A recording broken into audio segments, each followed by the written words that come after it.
Hi all, Losd Punch Out TV. How you all doing? Right, it's fight week. So I'm gonna do my predictions video for the Fabio Wardley versus Joseph Parker, which is this Saturday. So I've written it down. Got Parker 36-3, 24 KOs, 3 losses to Anthony Joshua, Joe Joyce, and Dillian White. And then you got Fabio Wardley, 19-0, 1 draw, 18 KOs. The draw against Big Fraser Clark. Right, this fight, for me, a fight that I think Parker didn't really need to take, but obviously it doesn't seem like he's getting any shots soon, so he's got to take the fight to keep his tools sharpened.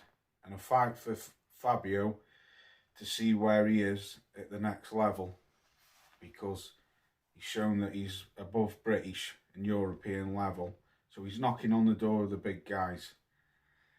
For me, cutting straight to the chase, I like both of these guys, true gentlemen of the sport, but for me there can only be one winner, and that winner I think is Joseph Parker.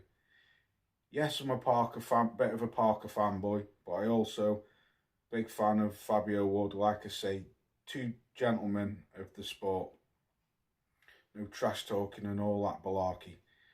For me, the reason why I'm picking Joseph Parker to win, there's several reasons. One, he's more experienced, he's more seasoned. He's been around a lot longer than Fabio Wardley. And he's been in, if you look at Joe Parker's record, he's pretty much fought the majority of the heavyweights, more or less all of them, whether that's win, lose or draw. For me, he's a better mover than Fabio Wardley. His boxing IQ, for me, is a lot better than Fabio Wardley's. And I believe that the angles what he'll be hitting Fabio Wardley with will be too much for him. Now Fabio, as we all know, has come from a white collar background, hasn't got a lot of, well, pretty much no amateur background at all. Done very well for himself, done brilliant. You know, he's captured the British heavyweight title. Big massive puncher. But for me, the reasons being as well, I'm picking Parker, is because Fabio, for me, is too stationary. He's too one-dimensional, come forward pressure fighter. Relies on his chin too much. Doesn't move the body enough for me. Pretty much just comes straight forward. Relies on his chin. His guard's too low. I've always said this about Fabio Wardley. The problem I see with Fabio is his hands are too low. He's open to getting it. If you look at his last three fights, knockout, well, his last 4 fights, but take away the tremendous win what he had over Fraser Clark. In the first fight against Fraser Clark, for me, he looked like he got buzzed loads of times. If Fraser had had a bit more in the gas tank and a bit more power, I believed he would have knocked him out. Similar situation with the David Adelaide fight. Several times in that fight I've seen Adelaide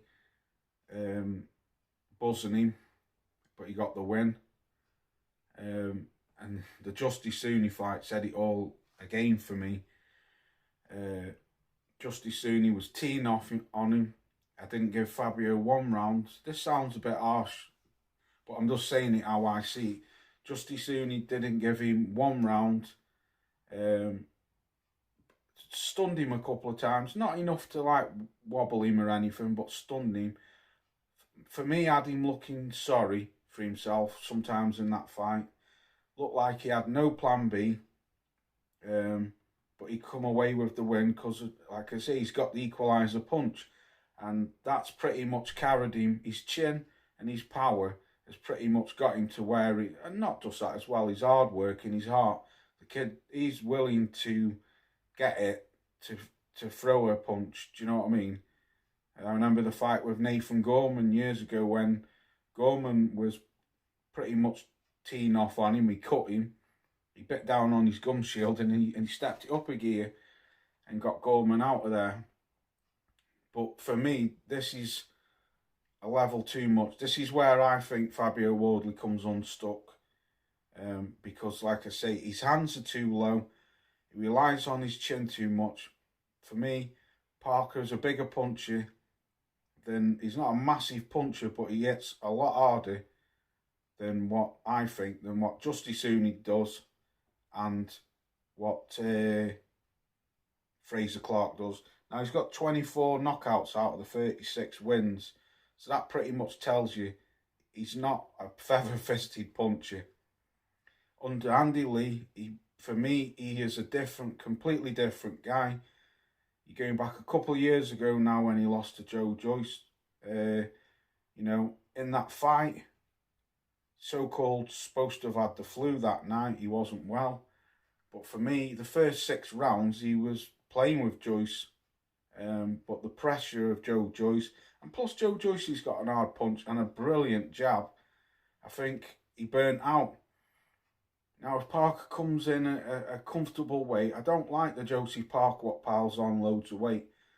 I like the Parker what comes in, you know, the weight which he did against Anthony Joshua, that weight, so he can still move a bit, because he needs to move. You can't stand there and trade punches with Wardley, because if Wardley catches you, it's good night Vienna. I'm not saying he's going to knock Parker out, but there's every inkling that he could do that, you know, because he's a massive puncher. The guy's got the equaliser punch. But I just, don't get me wrong, I wouldn't be asked if, I wouldn't be mad, sorry, should I say, if Fabio wins, because I like the kid, and good luck to him, good luck to the pair of them. But for me, I just think Parker's too much for him. I think this is where he'll come unstuck. I'm picking Joseph Parker to stop Fabio Wardley between round 7 and round 9. I think he gets him out of there. I think the pressure will be too much, the movement, the angles, and I think he'll break him down. He'll break him down and stop him. Fabio, for me, like I say, can't write the kid off. He's got balls of steel, and like I say, that kid's got heart, man. He's got dog in him, that kid has. He's willing to go to war. But for me, if he catches Parker clean, it's good. It could be good night. So you can never, like I say, you can never write him off. But I like the way how these two conduct themselves, you know. I've watched shitloads of interviews with them. One thing what always sticks out with me, I know a lot of boxers say this, but Parker, ever since he's been with Andy Lee, has always said, I'm actually enjoying boxing now. I never used to really enjoy it before. He enjoys the training, he enjoys the rest, the eating, all sides of it, fighting. And he's pretty much said that ever since he's been with Andy Lee. You watch any interview with Joseph Parker, 9 out of 10 times, he always says, I enjoy boxing now. I think he's in his prime.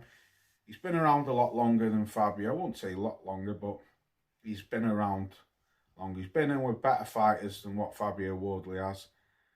I just think it'll be too much for him. It's like I say, the problem for me with Fabio Wardley is the hands are too low and not enough movement. Could that be his style? Pretty much could be. Like we were saying on the live stream at the weekend, I think it was James Jameson said that might be his style was. But for me, it could be. But I find it, without sounding disrespectful, I find it a bit lazy or a bit arrogant that his hands are too low, because that's one of the basic fundamentals of boxing, is keeping your bloody hands up. You know, having a guard or some kind of guard. And for me, I just don't see it with him. I see him at Joe Joyce 2.0, coming forward all the time with his hands low, looking for the big punch. No head movement, no guard, and I just think Parker will just tee off on that. I don't expect this fight to go the distance, so I'm picking Parker to win round 7 to round 9 knockout. Could be wrong. Wish them both the best of luck. Let me know who you think wins and why. And I will be live for the fight Saturday night for a watch along. I might go live tomorrow, I don't know, or I might just save it for Saturday. But either way, I'll be live over the weekend. Like I say, it's a shame one of these two has got to lose, because like I say, I really do like the pair of them. I think they're both decent people. Carry themselves like true gentlemen. You know, sometimes I like a trash talker, but sometimes I like fighters he does get in the ring and do the business. And for me, these two are pretty much that. Very similar to Alexander Usyk. That's why I like Usyk as well. A big part of that. But yeah, I'm picking Parker to win rounds 7 to 9. Peace out. I'll see you Saturday.